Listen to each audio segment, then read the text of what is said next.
we know from the historical background of the Scriptures that ultimately it's the Jews as a whole, in a sense, and their leadership, through envy and other reasonings, ultimately take Jesus before the Roman leader, Pilate, and then to Herod, back, and all the issues that arose to ultimately put to death the Savior. And yet among the Jews, probably no one seemed to stand in more opposition to Jesus while He taught and worked His ministry upon earth than the Pharisees. They seemed every time they encountered Him, they tried to find something to either entrap Him in or some condemnation to bring against Him, or Jesus would find Himself in confrontation with them as a result of some teaching or thought or practice or circumstance that He finds. I think that there's a lot to be learned. If we begin to, just for a little while this morning, examine this difficult relationship, if you will, and this difficult circumstance that seemed to always rear itself when it comes to Jesus and how He had to deal with the Pharisees. Now keep in mind, for a very generic sense, the Pharisees were the lawyers of His time. They were the ones, generally speaking, who were given to making sure that the law was very precisely understood and taught in terms of its technicality, but yet they were often found as those who would not do what the law said. They understood it, knew it. In fact, there's moments where Jesus tells audiences, listen, when they speak about the law, listen to them because they know it.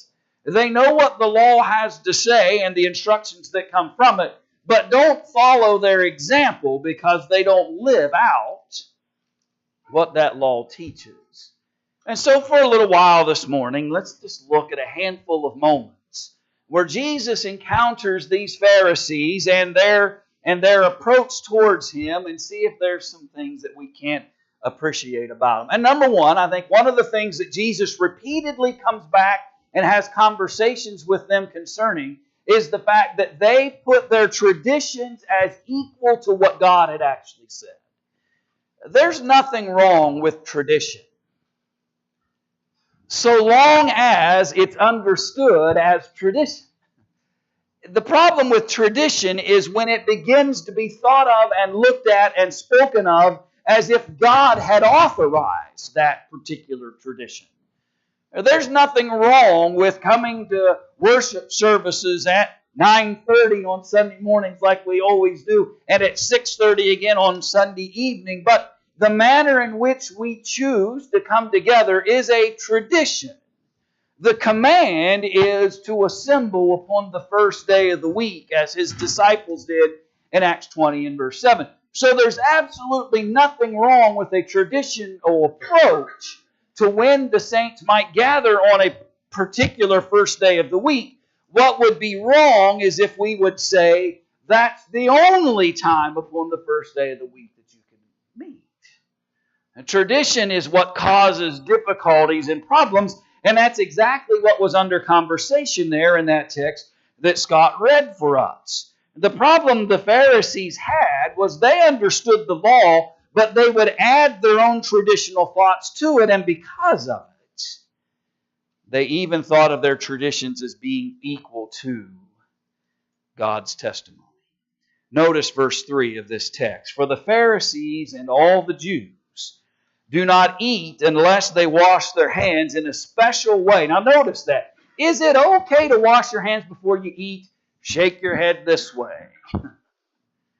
It's perfectly fine and probably the right thing to do, to wash your hands before you eat. But I want you to notice something in the text. He didn't just say that they washed their hands before they ate, but he secondarily also said they washed it, notice, in a what?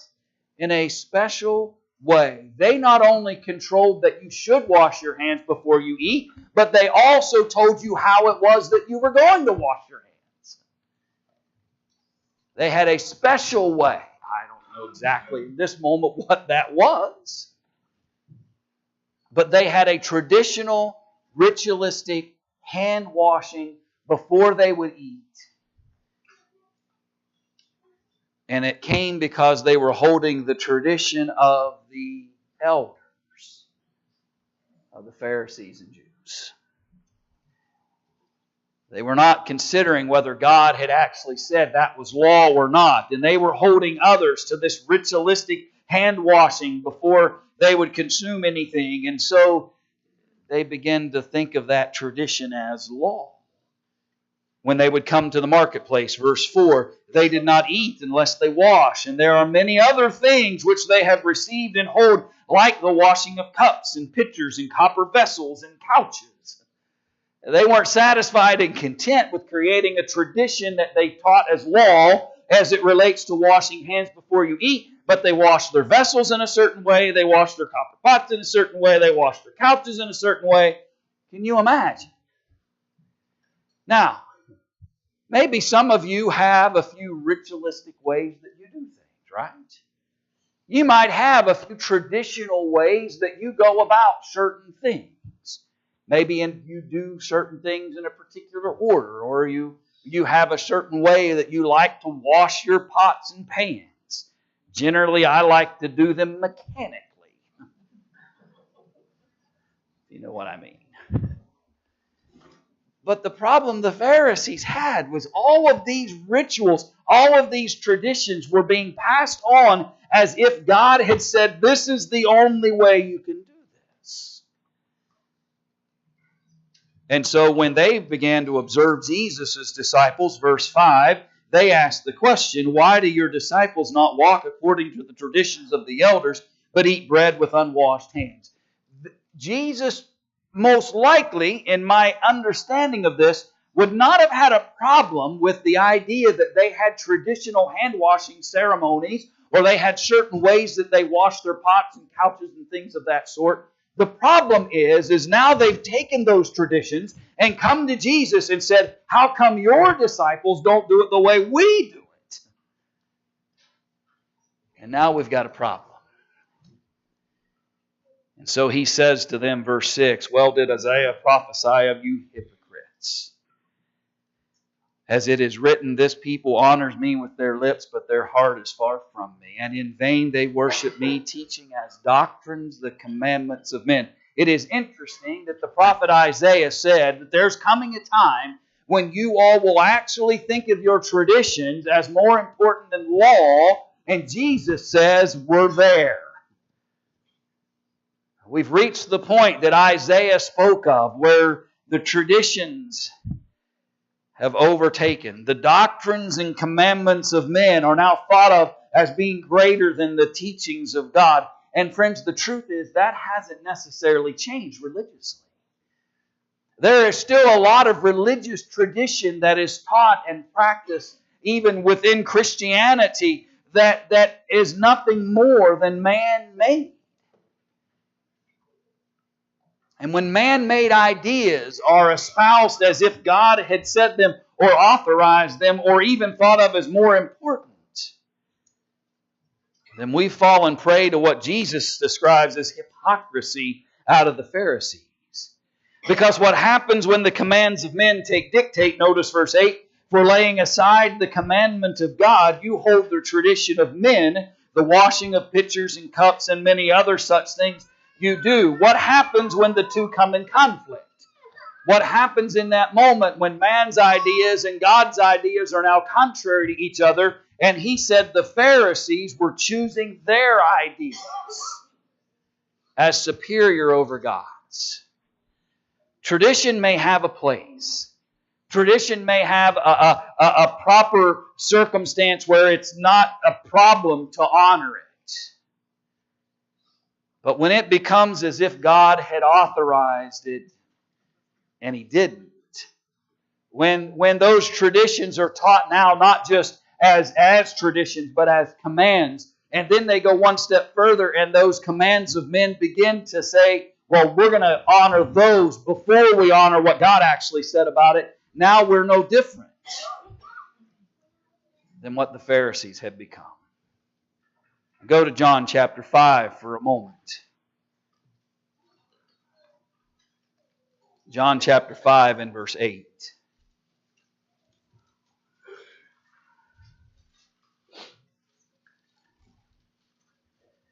John chapter 5 and verse 8. Jesus said to him, Rise and take up your bed and walk.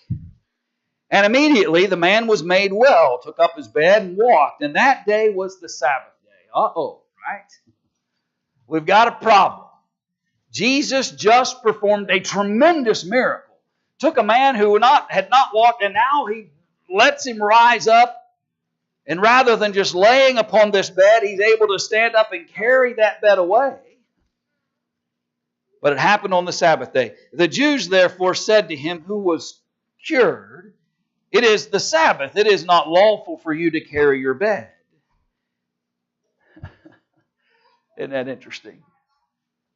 This is a Sabbath. You can't carry your bed on the Sabbath day. He answered them, "He who made me well has said to me, take up your bed and walk."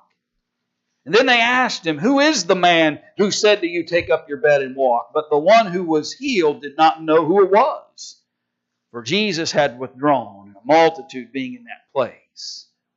Afterward, verse 14, Jesus found him in the temple and said to him, "See, you have been made well. Sin no more, lest a worse thing come upon you." And the man departed and told the Jews that it was Jesus who had made him well. For this reason the Jews persecuted Jesus and sought to kill him because he had done these things on the Sabbath. Now, here's what I want you to recognize. Some traditions can become so entrenched in the minds of people.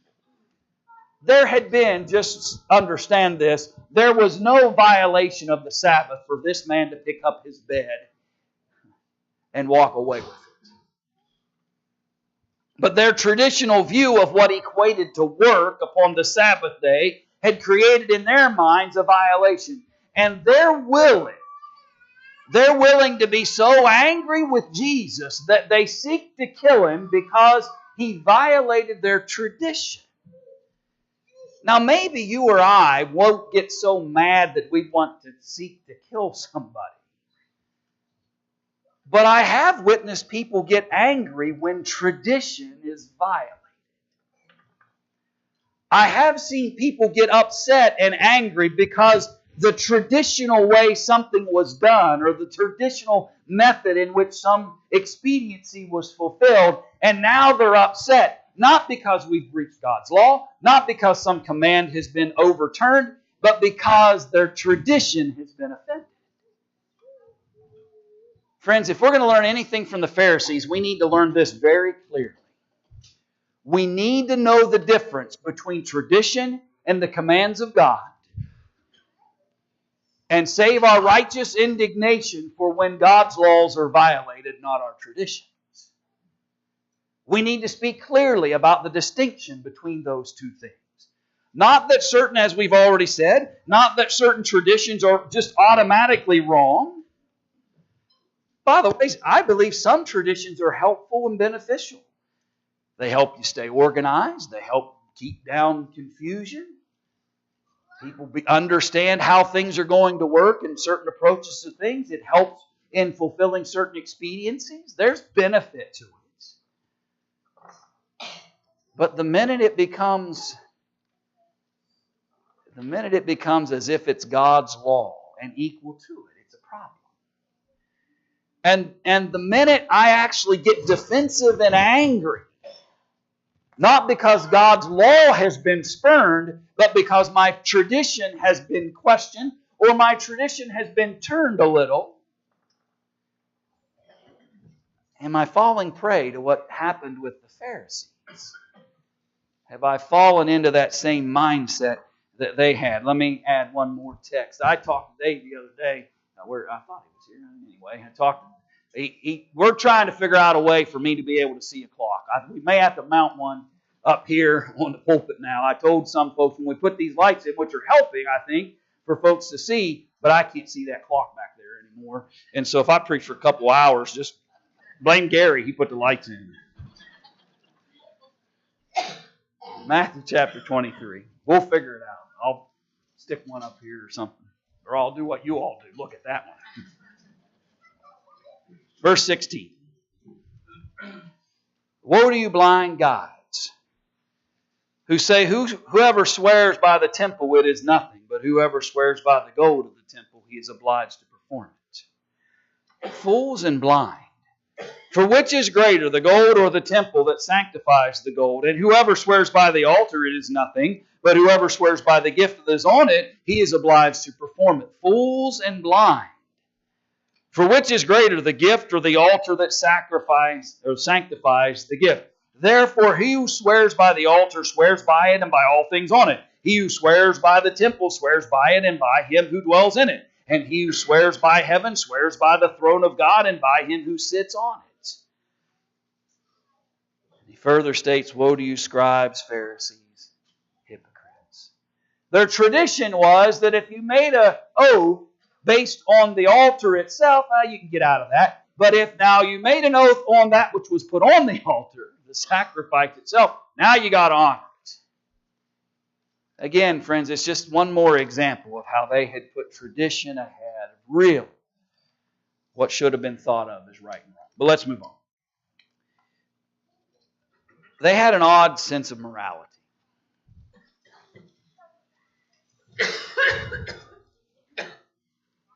Which I suppose could describe just about every generation that's ever walked the earth. Where we don't think of morality in the manner in which that we should. And we don't abide by the standard in which God encourages us to appreciate. Matthew 5 through 7, the Sermon on the Mount that Jesus presents. I just want you to notice here in chapter 5, verse 20, for I say to you, that unless your righteousness exceeds the righteousness of the scribes and Pharisees, you will by no means enter the kingdom of heaven. Now, I want you to stop and pause for a minute. You're sitting there in this audience. Jesus is preaching this Sermon on the Mount, so he's in preaching mode here in chapters 5 through 7 of Matthew. And he looks down upon this audience and he says, listen, and you could you imagine almost feeling the heads go like this wherever a group of those Pharisees might have been standing and being present? As Jesus just points out, he says, listen, if your righteousness does not exceed the righteousness of the Pharisees, then you'll never find the kingdom of heaven. Now that's a scary thought, keep in mind, to that audience, by the way, because in their minds they thought of the Pharisees as the most righteous of all. Because after all, they're the ones that kept all these traditions so strictly. My land, they wouldn't even wash, if they didn't wash their hands a certain way before they ate a sandwich, they won't. And, all these things, right? They wash pots and vessels and they do all they've got to be the most religiously minded people among us. And Jesus just looked at them and said, if your religion is not better than that, if your righteousness, if your morality, if your standards don't go beyond that of the Pharisees,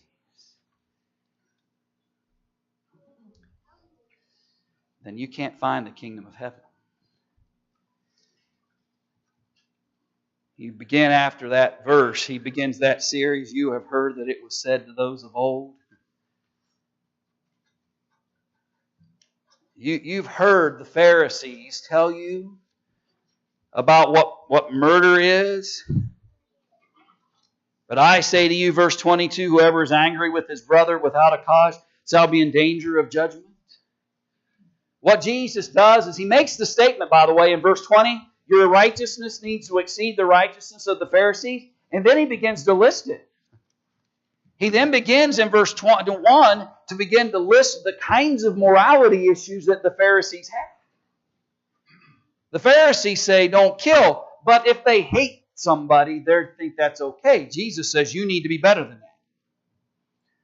Your righteousness needs to exceed that kind of concept. Some might say, whoever says to his brother, Raka, verse 22, shall be in danger of the council, but whoever says, you fool, shall be in danger of hellfire. We have to be careful. We have to be careful to recognize the dangers that we're putting ourselves in. He even tells them, verse 23, if you bring your gift to the altar and there remember your brother has something against you, leave your gift. Don't come and bring your worship before God before you handle these other issues. First be reconciled to your brother and then come and offer your gifts. Agree with your adversary quickly while you're on the way with him. Lest your adversary deliver you to the judge hand you over to the officer, and you be thrown into prison. Assuredly, I say to you, you will by no means get out of there till you have paid the last penny. You've got to exceed the righteousness of the Pharisees. Your moral standard needs to be better than that. And friends, here's the point I want us to recognize. Let's for a moment consider the Pharisees, the world in which we live in.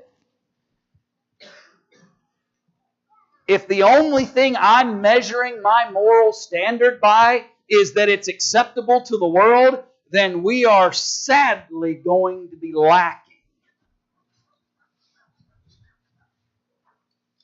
We could maybe say in our learning from this narrative that if our righteousness does not exceed the righteousness of the world in which we live, we shall by no means see the kingdom of heaven. We as God's children, we as Christians need to start comparing our standards to the standard, which is God. The Pharisees compared their moral standard to their own set of traditional thoughts about what they should do and not do. That's not going to work if we want to honor God and find ourselves in right relationship with Him. Their morality was not what it should be. And Jesus challenged those around them to exceed the righteousness of the Pharisees. The word hypocrisy or hypocrite seemed to come up often when Jesus dealt with the Pharisees. In chapter 22 and in verse 15.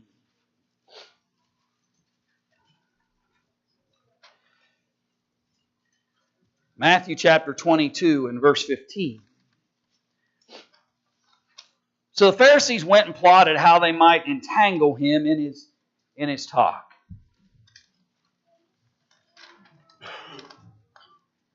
Side note for a minute. Isn't that sad? How people would prefer to try to trap somebody in something that they've said rather than just listen. Rather than just open up your heart and your mind and consider what's being said. Accept it or reject it, fine, right? Make a choice about what you believe.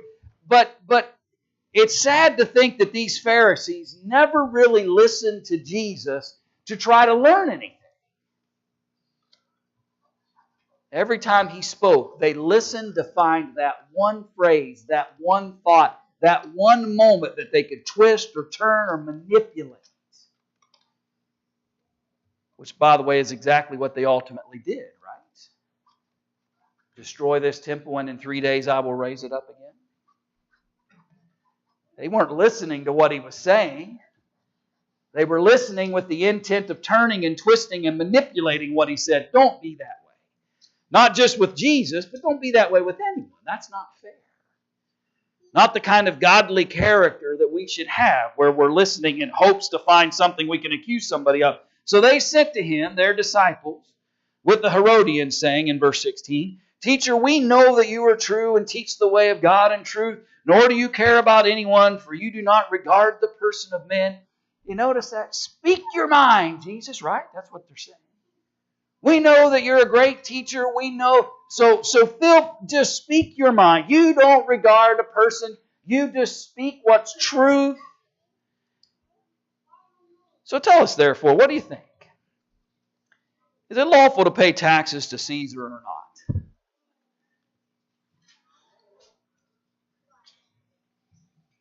It's like asking a guy, have you quit stealing? Right? Because if he says no, he's still a thief. If he says yes, he just admitted to what? He just admitted that at one point he was. That's what they're trying to do here. They know that there are two different factions of people. There are those who have pretty much given themselves over to the fact that the Romans are in charge, and they had pretty much just adopted that principle and recognized, let's pay our taxes and live peaceably with the Romans because they're in charge. There's another faction of people who are zealots, who want Rome out of Judea, and don't think you ought to send a dime to Caesar. And so they've asked him a question they're hoping will put at least one or the other of those two groups in opposition to him. But Jesus saw through it, verse 18, and says, "Why do you test me, you hypocrites? Show me the tax money." So they brought him a denarius, and he said to them, "Whose image and inscription is this?" They said to him, "Caesar." And so he said to them, "Render therefore to Caesar the things that are Caesar's, and to God the things that are God's." And when they heard these words, they marveled and left him and went their way. They thought they had the best question they could ever ask. And Jesus says, "Hypocrites."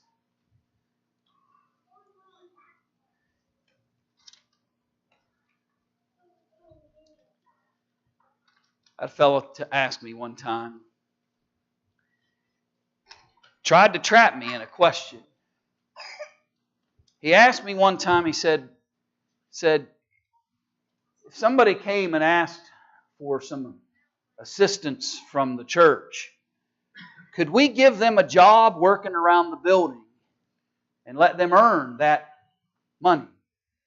I said, well, if the church has a job that needs done and that person is qualified to take care of that, and why wouldn't you hire somebody and let them earn the money and benefit from their labor? And he said, well, but what happens if they get injured or even worse while they're doing the job on the church property? And knowing what he was trying to trap me, I said, well, we've got a lot of land here. We'll just hide them.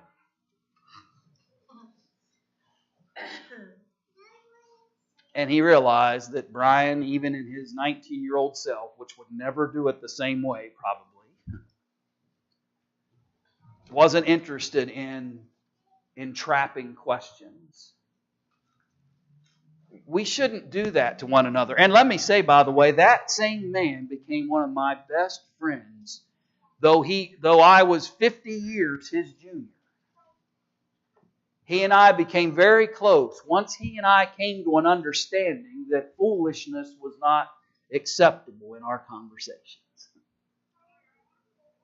But that's the kind of people sometimes you may run into, and you may not be as lucky as I to a fellow to recognize what he was actually doing and admit to it and work through that issue. Sometimes you run into folks who ask you biblical questions, and they're not interested in what God actually said about it. What they're interested in is some hope, some way that you or I will say something that they can then trap us in. Well, you're not very kind if you think that's going to condemn somebody to hell, or you're not a very nice person, you're awful judgmental with you, and all of those kind of entrapping things. But just remember, the Pharisees were the same way. And we're going to run into folks. Jesus ran into a whole audience of folks who would only ask questions of him in hopes that they could trap him. And Jesus says hypocrisy. And Jesus didn't seem to have much patience, or at least didn't give much credence or time to hypocrisy. The Pharisees were challenged because of it. Matthew 6, verses 1 through 10 is another illustration of the same. But let me move on. They were also a very covetous people. I want you to look at Luke chapter 16 with me for a moment.